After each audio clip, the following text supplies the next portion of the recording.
everyone, welcome back to my channel. Today I thought I would do more of an uplifting, lightful and more fun video. I feel like my last few videos have been a little bit not so lightful, a little bit more serious, so I just thought I'd do this fun video today, and yeah, I hope you enjoy it. Creativity and bipolar seem to run along quite closely next to each other, and as we already know, there are lots of people in the public eye and famous people that we know have bipolar and are really creative and successful. I always try and bring out my creative side on a regular basis, and especially if I'm going for a really rough time, I find it easier to be creative when I'm going through a bit of a low patch. It also helps as well when I'm semi-manic. It helps me to get that energy out, because sometimes I don't know what to do with all the pent-up energy inside of me. So one thing that I took to quite well was painting. I was always the sort of person that was like self-critical, and when I was at school and I did art class, like I wasn't very good. There were people that could draw like lifelike stuff and I just couldn't. I could literally just draw a stick man and woman. So I was always a little bit like scared to sort of get creative with art. But I got given some watercolours by my auntie, and she got me like a pad, and she got me some paints and some brushes, and it was really nice because I felt encouraged, and I was at home. I didn't feel like I was being judged by anybody, so I just kind of got the paints out and started painting. And I was like, well, what do I want to paint? And I was like, I'm not really good at like painting lifestyle things, like lifelike things. I'm not really good at like painting anything real. And then I was like, I don't know what to paint. And then I just had this feeling inside, and I was like, I know what I'm gonna do. I'm gonna paint that feeling. I'm gonna paint that emotion that I can feel inside of me in that moment. And so that's what happened. I ended up painting my emotions, and for me that was such a huge release. It was a huge outlet for me, and so if I was feeling down or if I was feeling really high, I would just get my paints out and I'd just paint anything. I would just literally feel like I put my heart out into it and just painted it. And it was really fun, and my family members like were really enjoying seeing me do that, and they were like, oh my god, I love that picture, or I love this one, I love that one. And it was really interesting because I looked at them as my emotions, because that's what I was painting, and then people were drawn to certain emotions, and it was really, really interesting. I started off with a small little pad about this size, and I did several little paintings like that.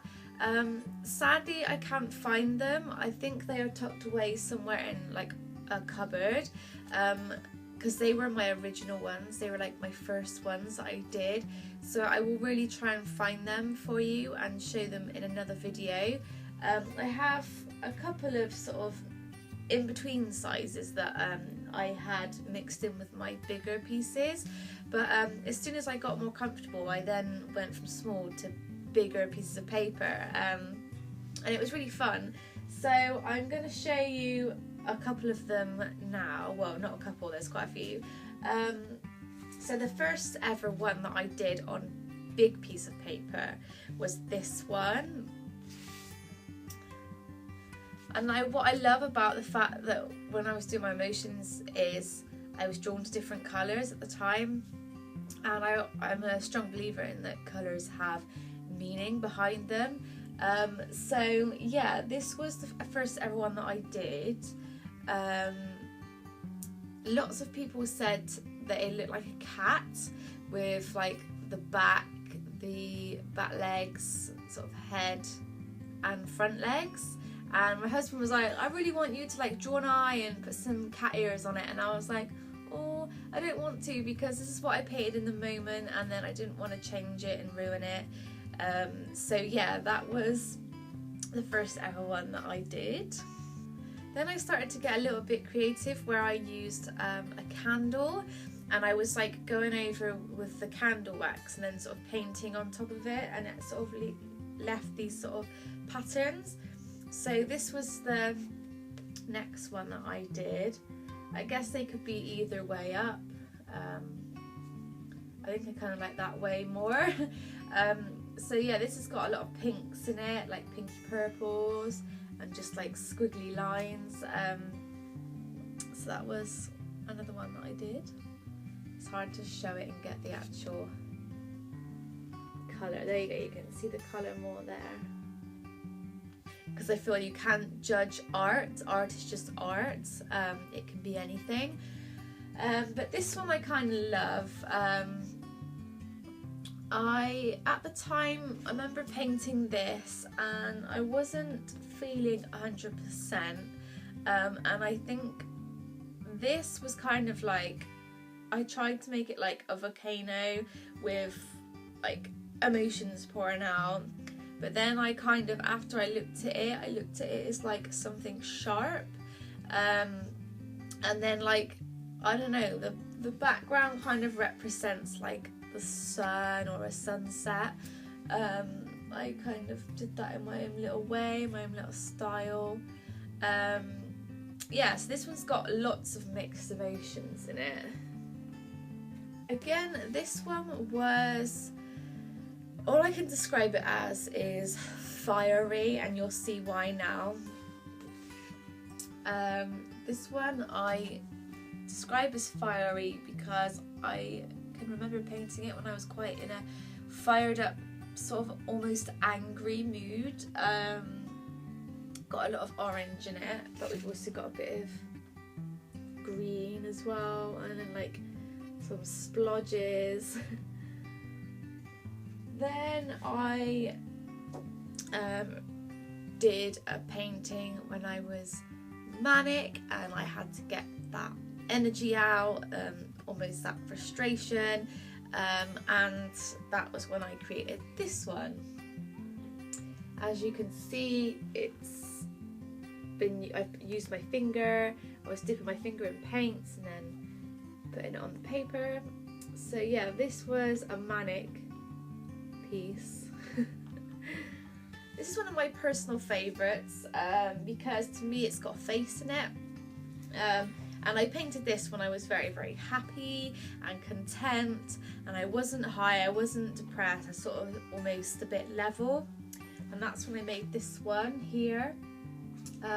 This is one of my favourites, and I do actually want to get it framed, because every time I see it, it makes me really happy, because I see the big yellow bit as a face with two eyes here and a little mouth, and yeah, I like this one a lot. This one, again, quite colourful. I think all the colourful ones were when I was sort of high, because I was attracted to those colours, whereas when I was more down, I'd be more attracted to like darker colours and blacks and dark blues. And this is another one. This I would say was more like an in-betweeny one, from coming down from a high to almost going into a low. It started to get a bit like this, and I don't know if you can see that in the painting itself, but I know I can. That might just be because I was the one that painted it, but yeah, these are all my emotions and how I felt at the time and how I expressed them by putting them onto paper. I have here one of my smaller pieces. I have two smaller pieces. One of them's in a frame and one of them's not. Like I said before, I will try and find my smaller pieces that I started off with, because they are fun as well. But I did do this one. I was playing around with sort of shapes and zigzags and all that sort of thing, which is just interesting, I guess. This last piece that I'm going to show you is a special one, and that is because I feel like it is an entity of some sort that I have created in this picture.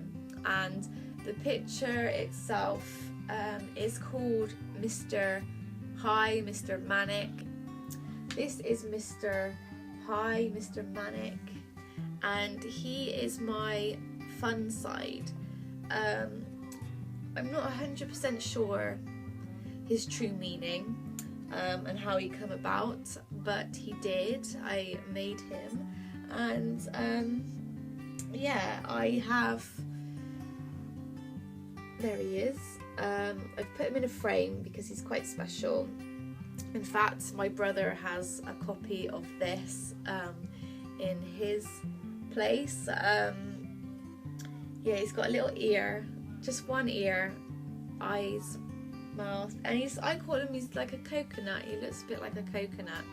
And I love him. He makes me happy when I see him, and that's why I called him Mr. High, because he's like my manic side.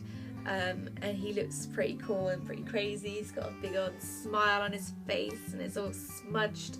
He doesn't care, he's having a great time, he's surrounded by lots of colour. And I have said that if I do ever bring out a book, which I would love to do, he would be on the front cover. So maybe in the future you might see a book from me and his little face will be on the front. So I hope you enjoyed seeing my paintings. As I said twice already, or maybe even 3 times, I will find my older paintings and I'll do that in another video. But yeah, I had so much fun doing all these, and it was such a relief when I painted something and it just got all that feeling out of me. So I really strongly recommend that you be creative in whatever way you can. I wasn't just painting at the time. I also, for my birthday a couple of years ago, I asked for a flower press set, and I went out and was picking flowers and pressing them, and then I was making jewellery out of them, and I was making pictures, and quite a few of my family members have got them. Yeah, that was really fun, getting nature, wildlife and preserving it, so that was really fun. I also find that listening to music and singing really helps too. If you have an instrument that you play, then play it and just kind of make music. Just do things that you feel is creative and that you love to do, and I think it will really help you in those times of need. I really hope you enjoyed this video and it was a bit more lightful and fun. Thank you for watching, and I will see you very soon. Bye!